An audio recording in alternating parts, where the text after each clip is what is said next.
Perhaps you're like me and have been wanting to create a little more consistency around your full moon rituals. Previously, for each full moon, I would look at what astrological sign the moon was in and what was some of the energy around it.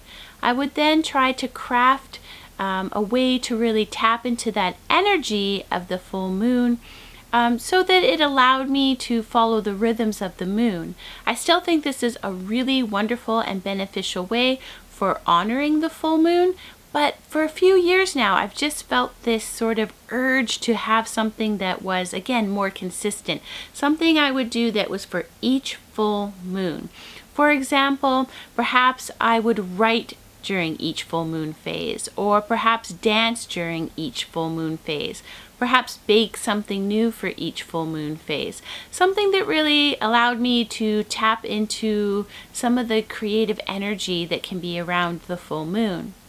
Then last year, while scrolling on socials, I came across a Taproot magazine article that was by Nicole Rojas Oltmans, where she shared a year of full moon pies. And what this article went into is how she wanted to bake a new pie for each full moon.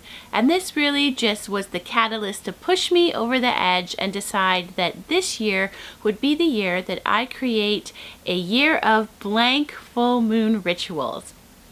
So my first guideline was I decided I wanted to start this in the new lunar year. So I'm going to begin this challenge starting on the first full moon in February.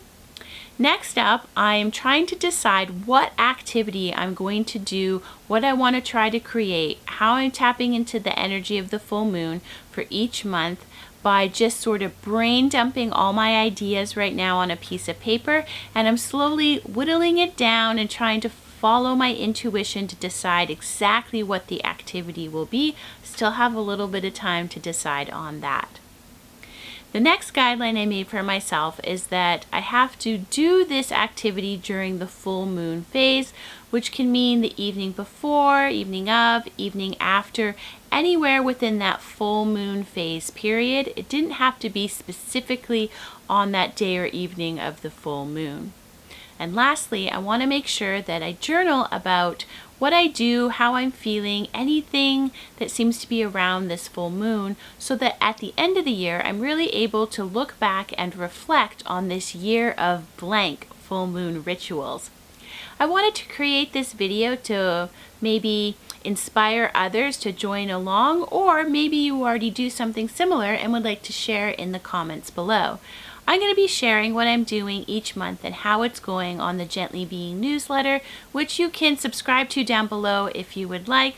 But once again, if you are doing something similar or are inspired to do so, please share in the comments down below. Thanks so much for spending time with Gently Being.